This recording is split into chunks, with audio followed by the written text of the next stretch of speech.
The neon lights of the lounge buzzed with a steady hum, casting long amber shadows across the polished floorboards.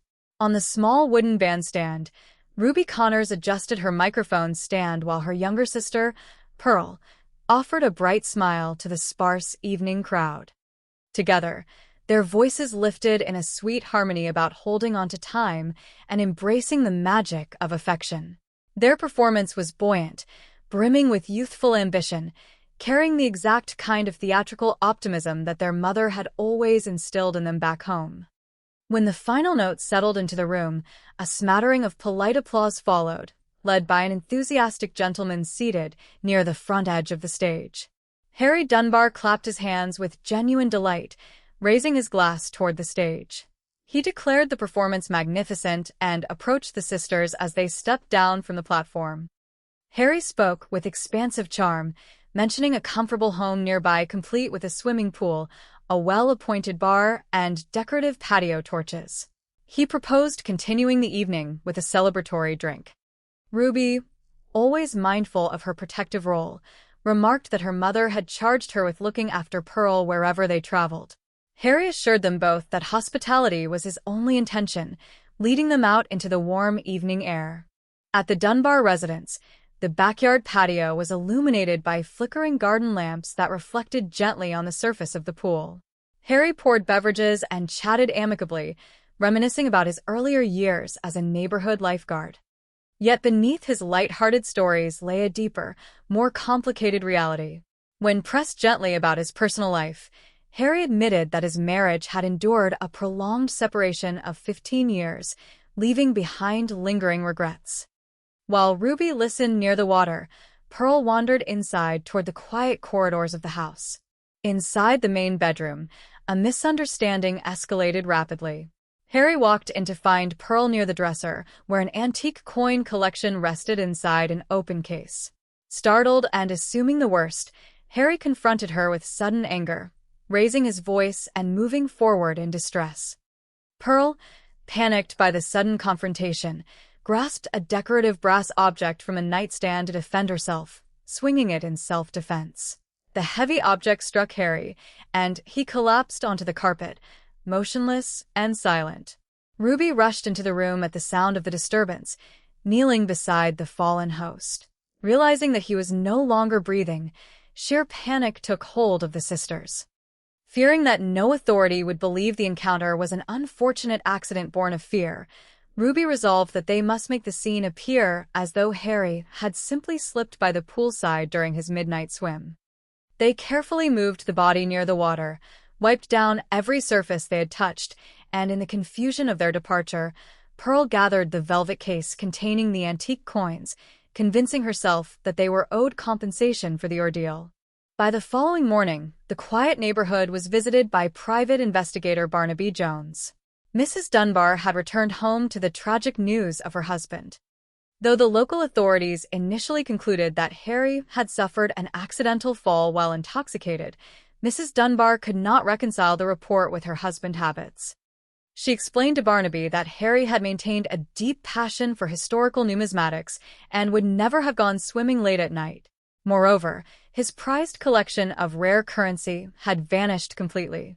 The thought that she might have prevented the tragedy had she been home weighed heavily upon her conscience, prompting Barnaby to accept the inquiry with quiet resolve. Across town, in an auto repair garage filled with the scent of engine oil and exhaust, Pearl sought out Harley Nelson.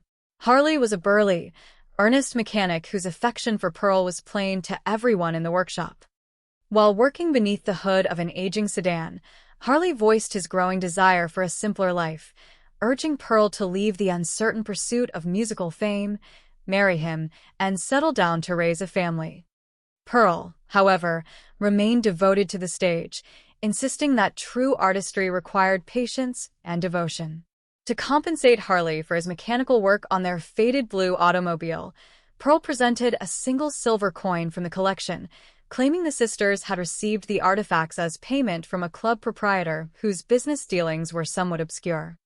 Hoping to convert the rare piece into cash to finance a professional studio recording, Pearl asked Harley if he could locate a discreet buyer. Eager to earn Pearl favor, Harley agreed to contact an acquaintance in the trade, while his fellow mechanic Lester Gibson observed from across the workshop floor. Harley brought the coin to the gallery of Stanley Beecham, an established appraiser.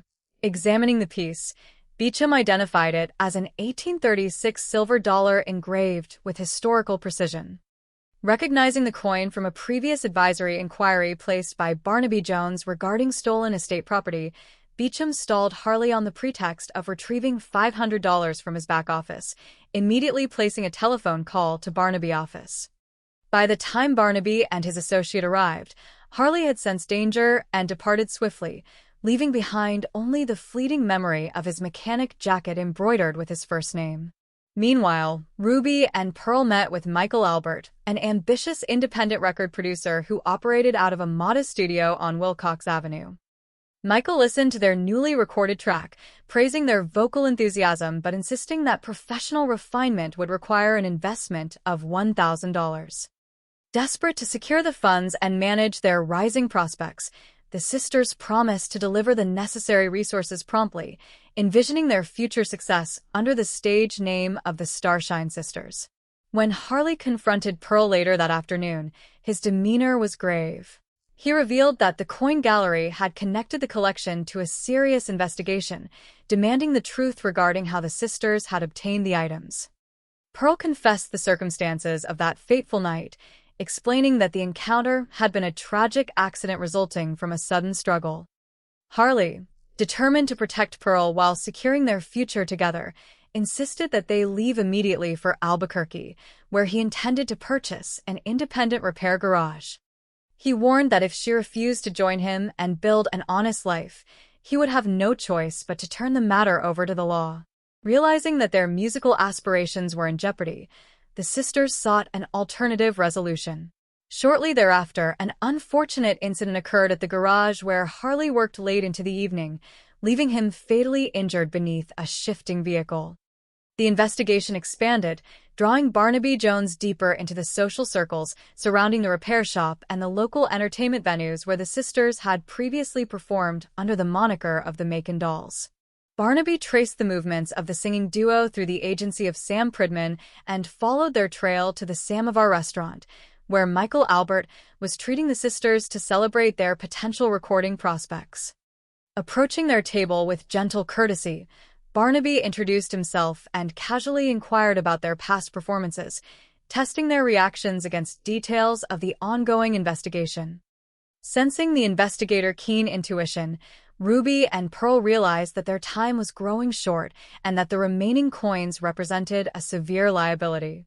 Seeking to divert suspicion entirely away from themselves, the sisters devised a plan to implicate Lester Gibson. Pearl visited Lester at his residential trailer under the guise of seeking comfort in the wake of Harley passing. She persuaded the modest mechanic to accompany her to a neighborhood establishment for an evening beverage. While Lester was away, Ruby entered the unlocked trailer, concealed the Dunbar collection behind the seat cushions, and ignited a minor fire intended to draw official attention to the dwelling. The scheme initially appeared successful when local authorities discovered the coins and took Lester into custody for questioning. However, during an interview with Barnaby, Lester maintained his absolute innocence with sincere conviction, explaining Pearl's unexpected visit and establishing an unshakable timeline that contradicted the accusations. Recognizing the genuine innocence of the young mechanic, Barnaby and his investigative partner, Jedediah, prepared a careful strategy to uncover the full truth. Posing as an associate named Tom Morgan, Jedediah approached Ruby and Pearl outside the recording studio, presenting a single coin from the collection and claiming to possess complete knowledge of the recent events. He implied that Harley had confided in him prior to his demise and offered to maintain his silence in exchange for half of the revenue from their future recording career. Believing they were negotiating with an opportunistic opportunist, the sisters openly recounted the entire sequence of events, confirming their responsibility for the fatal occurrences and the concealment of the evidence. From an elevated vantage point nearby, Barnaby recorded the entire conversation, providing undeniable evidence of the truth. When the investigator revealed his presence, the sisters attempted a brief and flustered resistance, but they soon recognized that their elaborate fabrications had reached an end. Even in the face of inevitable legal accountability, the sisters maintained their signature theatrical optimism, inquiring lightheartedly whether Barnaby might consider investing in their musical endeavors to assist with their legal representation. Barnaby smiled with gentle humor, acknowledging that while justice would proceed with absolute certainty, their unforgettable charm and misplaced confidence would undoubtedly leave an enduring impression upon any courtroom in the land.